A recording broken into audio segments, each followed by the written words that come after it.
I'll repeat few of the lines. And then we'll be looking at some of the questions that why such questions came.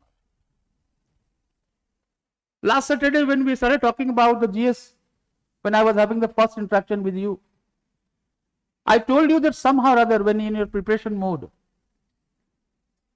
you need to reach to a phase where you would be able to anticipate the questions. You read I do believe that you read. Whatever the capacity you have, you do read either in terms of magazines or newspapers. Sometimes you miss it. Not knowingly, unknowingly you miss some of the things.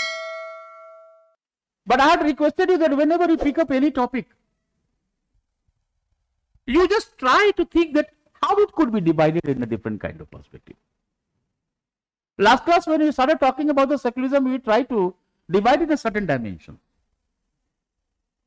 And these dimensions had helped me particularly, where the students have not been struggling to deal with the question.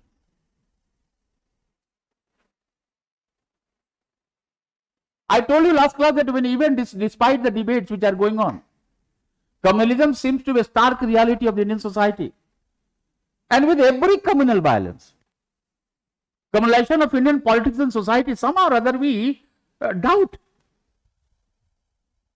that is there any relevance of secularism? And if secularism is there, providing equal respect and equal place to all religion, why such kind of debates are going on? Why such kind of trust deficit is taking place in society? Why the new kind of religious political chauvinism is emerging out? Either in terms of the lynchings, mob lynchings, or in terms of not trusting the people, sometimes the stopping of the festivals, restrictions on the food habits. These are the common phenomena which we are witnessing in a society. I don't know how do you look. Whenever the students ask me, I say this is a normal phenomena of any society. Since we are living in India, whatever the problems comes out, we basically try to look it with a more curiosity. Sometimes we become demotivated. Sometimes we become nervous that where the society is going. No society is progressing. No society in the world is free of the problems. Right? And in this very perspective, now we'll have to understand that despite so many challenges, I do agree, I had told you, that when I look at the Indian secularism, I find some of the important tenets which the Western society will have to absorb, which the Western society will have to follow from. Constitutionally, if I say, Constitution has provided you to maintain your separate identity without being assimilated into anyone.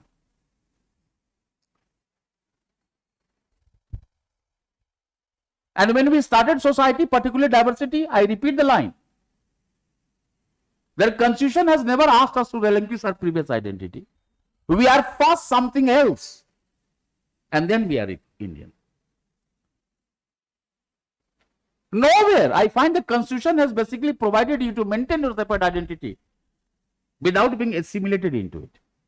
And that's why I say that when we are looking at the diversity, Western society is also diversified, American society is also diversified. But the very model of melting pot becomes more assimilated. Homogenization is more important.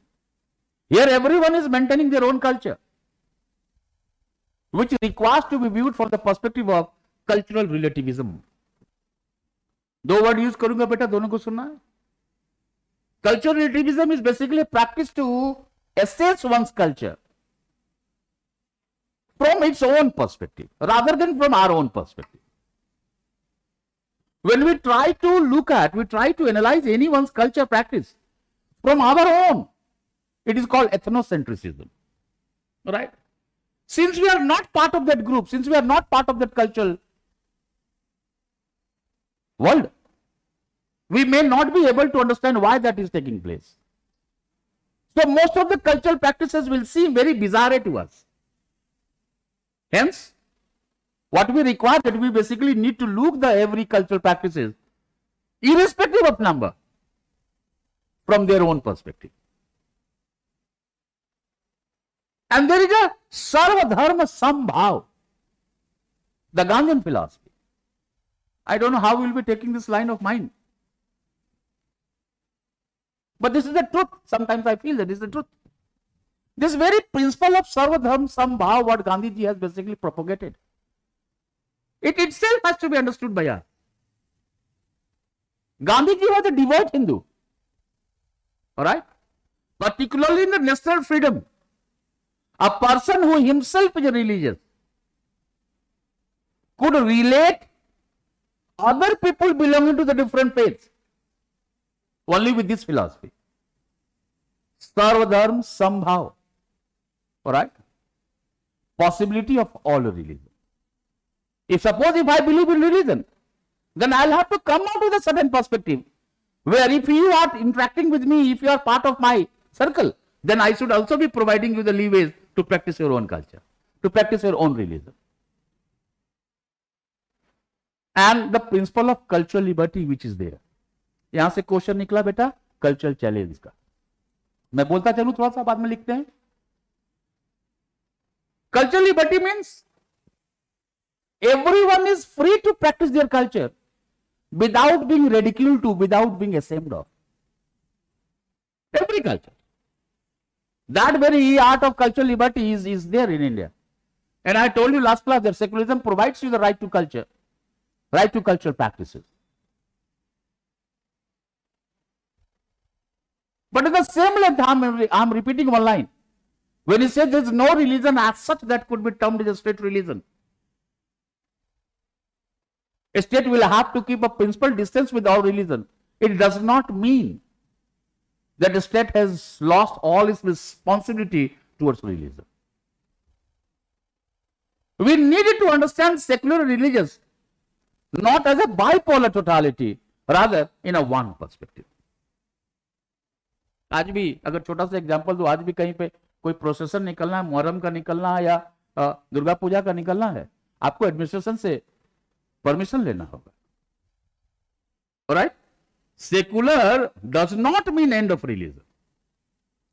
And thus if certain practices comes out where the state feels, society feels that they are detrimental to the health of society, it should get all the right to intervene into it.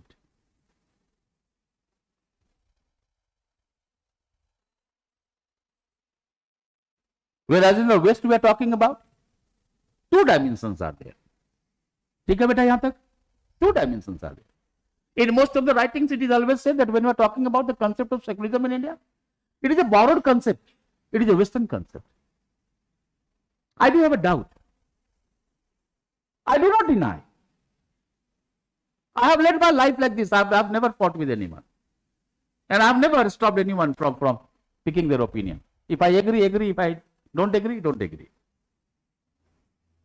Now, in this very perspective, I do not deny what they say. That religion is, the secularism is a borrowed concept, is a Western concept. Let's agree. But if we accept this one, we equally need to answer this question. That in the 14th century, 1498, Vasco da Gama or he came, alright, Portuguese. So somewhere in a 14th, 15th century, if you have a contact with the West, was secularism not a part and parcel of the Indian society? Thus I always say, and then you will realize it, how to live with the difference has been part and parcel of Indian society. India has been a plural society. A myriad kind of cultural practices being propagated by the different groups of people. They have existed together. And the USP of the Indian society is basically in terms of to integrate the differences. Since it has integrated the differences from within, then when the different non-endemic religions started coming to India, it did not face much problem. They all were integrated. There is a Chinese maxim here. Let the 1,000 flowers blossom. Let the 1,000 candles light. The different kind of philosophical doctrine, different kind of philosophical paths, they have been there and we have accepted that one.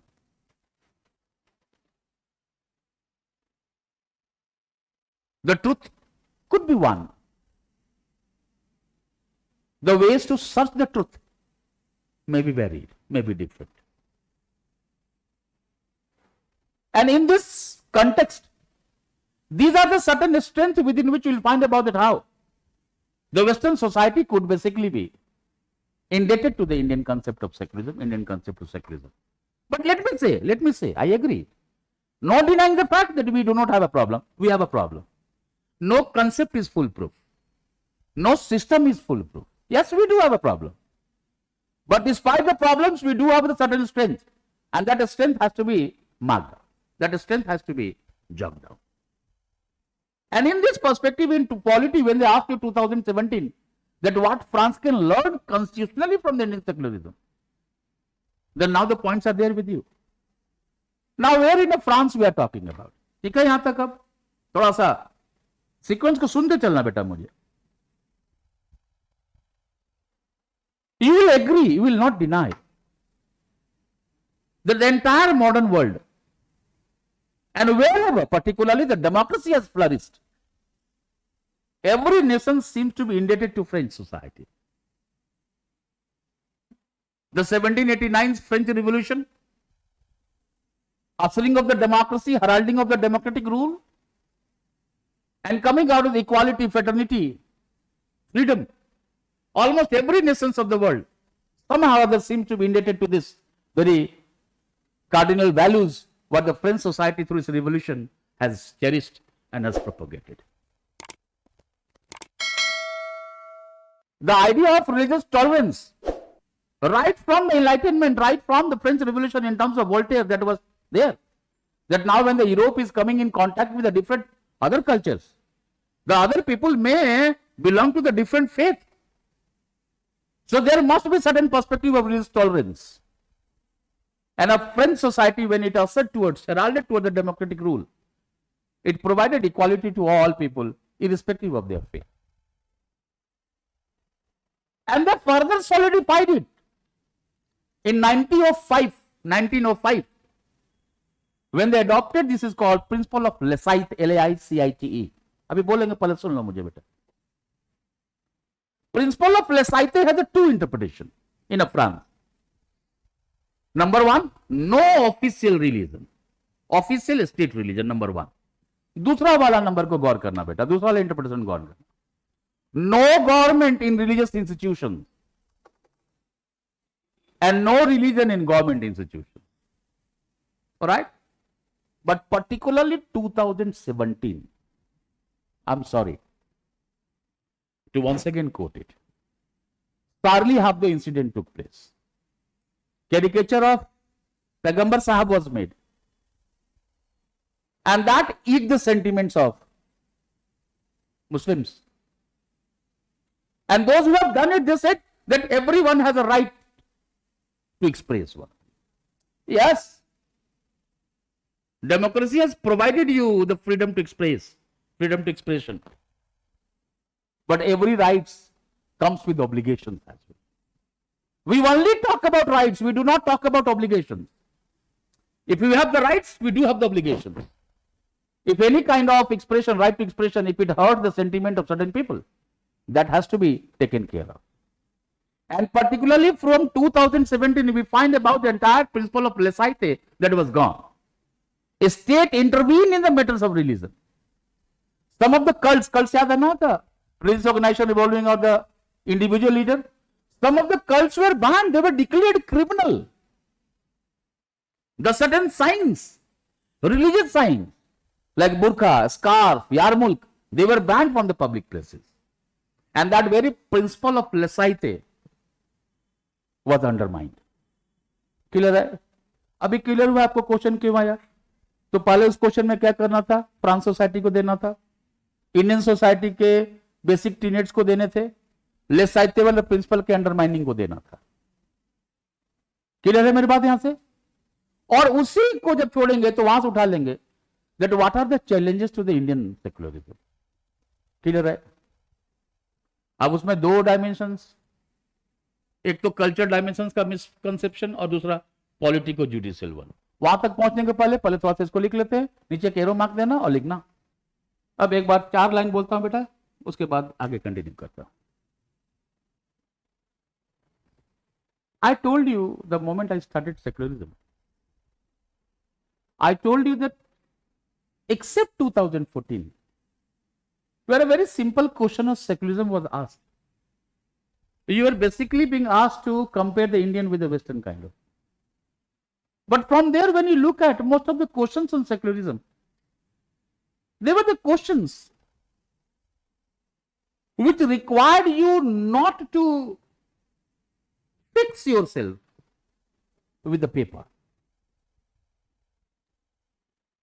When I say not to fix yourself with the paper, then just the question we have written in terms of principle of laissez-faire, that question was there in a polity, paper 2. And secularism as a concept was there in a paper 1. Certain ethical domain in terms of secularism could also be asked to you, that the area would be paper 4. And that way, rather than looking in terms of issue, we basically need to talk about the topic. And when we talk about the topic, we'll have to basically struggle. And I know, I'm quite confident that you can do it. Is to broaden your horizon of thinking. One perspective that we have done. We picked up this one to reflect that despite the hullabaloo, despite the debate surrounding the Indian secularism and its practice, more precisely from independence, partition of the country, from where the large-scale communal violence took place. The debates are there on the TV, debates are there on the political circle. But there are certain strengths of the Indian secularism that we talked about. And I said it, and very proudly I said it, that this strength of the Indian secularism could be a role model to the Western society wherever, in terms of religion, certain prosecutions is being done. And in these dimensions now, once we have looked at what are the strengths, we should be rational enough also to talk about what are the challenges before the Indian.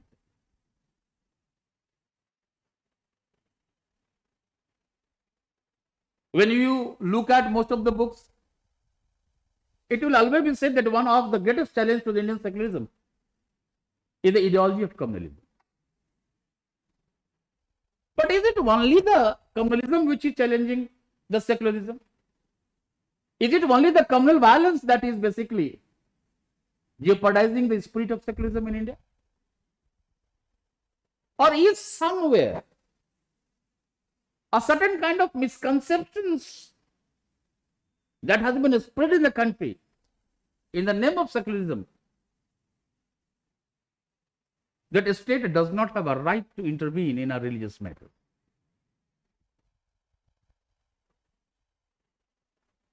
Whichever the religion.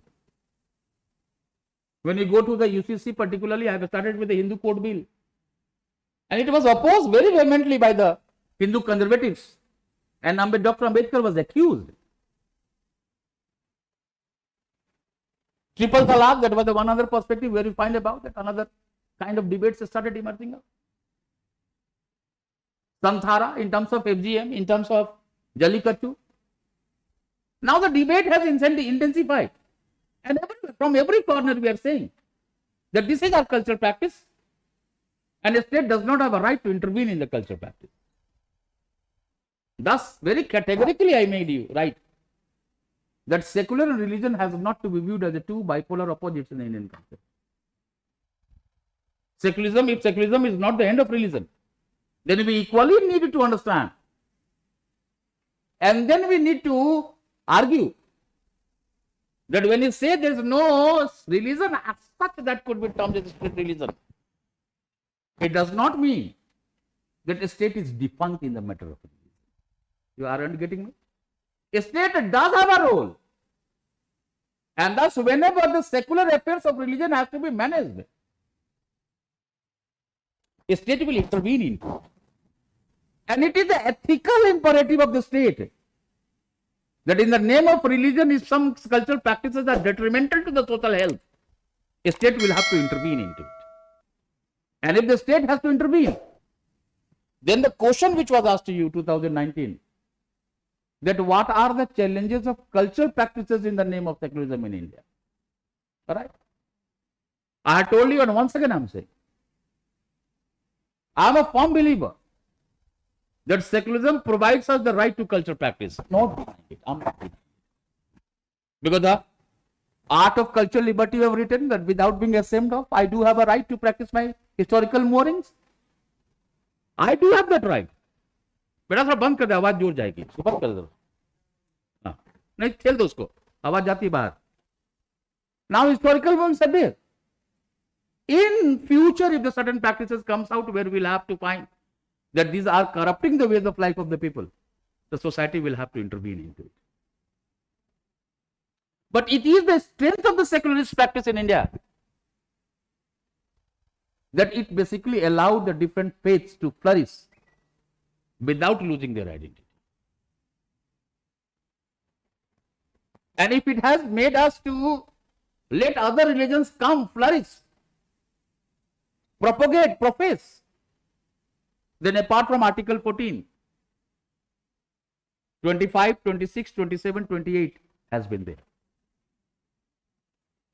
And the law would always be subject to interpretation. Law is dynamic, law is not static. If it is subject to interpretation, as the case comes out, the honorable courts, independent courts are there who will basically interpreting that one. But once the Honorable Supreme Court has come out with any issues and interpretation has been done, we need to respect that. But sometimes the political interference and unnecessary political interference that also mars the spirit of secularism. Now the way the close nexus between religion and polity is emerging out, that is very detrimental. A kind of religious chauvinism which is emerging out today, which is basically resulting into the certain kind of conflict, mob lynching, killings, and the bipartisan policy in a society becomes a reality. How that has to be talked about, how that has to be dealt about, that has to be understood when we are talking about communalism, right? So from here, two debates parallelly I am raising. ठीक है बेटा यहाँ पे. The first debate I am raising in terms of what are the cultural practices and the challenges. And then we'll also be talking about that how the very ancient practice has propagated pluralism, has integrated the different faiths. That was the question of our last year. And in this too, we'll ultimately be today arriving at communalism, and we'll try to look at that how communalism and its politics, that has to be there. But mind me, they asked you 2 years back, they asked you one question. Define religiosity, religiousness and communalism. How these two turn out to be communal one. Alright? So you need to understand religion, religiosity, religiousness, and what is communalism, and how this religion and religiosity will turn out to communalism. In a one go that will be going on. Alright? So from there, you give an arrow mark downwards, write down few lines more. Go fast. मिला? तो फिर मैं बोल रहा हूँ, एक line को ठीक से सुन लो बेटा, अभी बहुत यंग हो तुम, अभी तुमको टाइम लगेगा. Prima facie when you look at the question, तुमको लगता है क्वेश्चन समझ में आ रही है, राइट? लेकिन 100 वर्ड्स क्या लिखेंगे? Am I right? आपको वहां पहुंचना है कि when I see a question that what is the 100 और what how I am going to write that in 100 words, यहां पे पहुंचना है बेटा. ठीक है ना? थोड़ा भटक खोलो. मैंने कल बोला था, फिर बोल रहा हूं, आज आपको नहीं, मैं हमेशा बैच में बोलता हूं, मैं नहीं नीचे आने वाला. मैं नीचे आऊंगा तो इसका मतलब मैं आपको खुश करना चाहता हूं.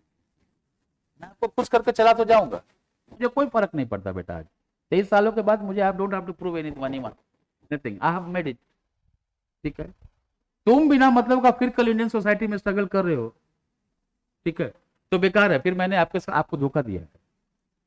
Right, not only your trust but the trust of the two students of mine, Yogita and others, I have broken that one, that I do not want to do it। है, मैं एकदम साफ सुथरा आदमी हूँ और एकदम साफ सुथरा लाइफ जीता हूँ, तो थोड़ा सा स्ट्रगल क्लास में ही कीजिए, आप करना पड़ेगा।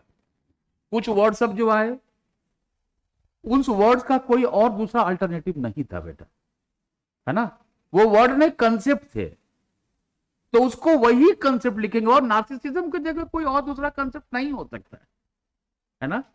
Concept shapes words. अब हम किसी को बोले कि नार्सिस्ट है? और फिर अभी हम क्या बोल रहे हैं कि he is the one who loves his own religion more. 8 word use किए बेटा, हम एक वर्ड की जगह 8 वर्ड यूज किए। ये अभी नहीं समझ में आएगा बेटा। जिस दिन राइटिंग प्रैक्टिस मेंस का शुरू हो जाएगा ना, वो दिन तुमको सबसे बड़ा फ्रस्ट्रेशन क्या लगेगा पता है? क्वेश्चन तुमको आता है and you have not been able to write that in 100 words. तुम समझ गए, क्वेश्चन लिख नहीं पाए, तुम डेटा, जो तुम्हारे डेटा है उसको तुम एक सिस्टमेटाइज ढंग से नहीं रिप्रेजेंट कर पाए, और आंसर तुम्हारा हे वायर हो, है ना। तो आपको ये डाटा और वहां तक पहुंचना है उसको, ठीक है। गाइड की तरह एक हम लोग मैं नहीं पढ़ा सकता, ठीक है। ये आज नहीं, ये 5 साल 10 साल पहले के नोट्स को देखोगे तो भी ऐसा ही चल रहा है, उसमें नए केवल केसेस जुड़ जाते हैं, ट्रिपल तलाक जुड़ जाएगा, है ना, ये सब जुटेंगे, एफजीएम जुड़ जाएगा, क्यों? क्योंकि नया डायमेंशन चल रहा है। कंसेप्चुअल डोमेन उसके नहीं बदलेंगे, है ना। अगर कंसेप्चुअल डोमेन नहीं बदले तो जितना क्वेश्चन है सब कंसेप्ट का ही क्वेश्चन, ठीक है। मैंने आपको यह बता दिया कि बेसिक टीनेट क्या है। अगर तुमको प्रिंसिपल ऑफ प्रेसाइज नहीं भी मालूम होता तो बेसिक टीनेट से you could have answer that question, that what France can learn from us, है ना। Not necessary that everyone would be aware of the principle of precise, ठीक है। How could I know that this would be the question? I know that this is the concept and I know how to break it, ठीक है। कल हो सकता है कहीं world के किसी एक कोने में और कहीं पे कम्युनल वायलेंस अगर हो, रिलीजियस प्रोजिक्यूशन हो, तो उसका एग्जांपल पूछा जा सकता है, लेकिन ये बेसिक टीनेट जो डायग्राम बना हुआ इतना ही में रहेगा। इससे आगे कोई डिबेट ऑफ सेकुलरिज्म का नहीं जाने वाला, अनलेस एंड अनटिल हम लोग हटा ही दिए वहां से, है ना। तो फिर कोई बात ही नहीं है। तो भी तो आजकल तो सब तरफ सॉविनिज्म ही चल रहा है आजकल, है ना। और फैशन टाइप का हो गया हम लोगों को इंटॉलरेंट होने का आजकल। Emerging in sudden kind of fashion to become intolerant in a society, to raise our voice, है ना। तो ये छोड़ दो, इस सब में आपको पढ़ने की जरूरत नहीं है। ये कंसेप्ट है, ये सेकुलरिज्म है भाई। What secularism? This is secularism. इसी के डोमेन से कम्युनलिज्म उठा लेंगे। ऑलराइट, सो एक बार कम्युनलिज्म का डायग्राम बनाते हैं, उसके बाद देखते हैं। Can I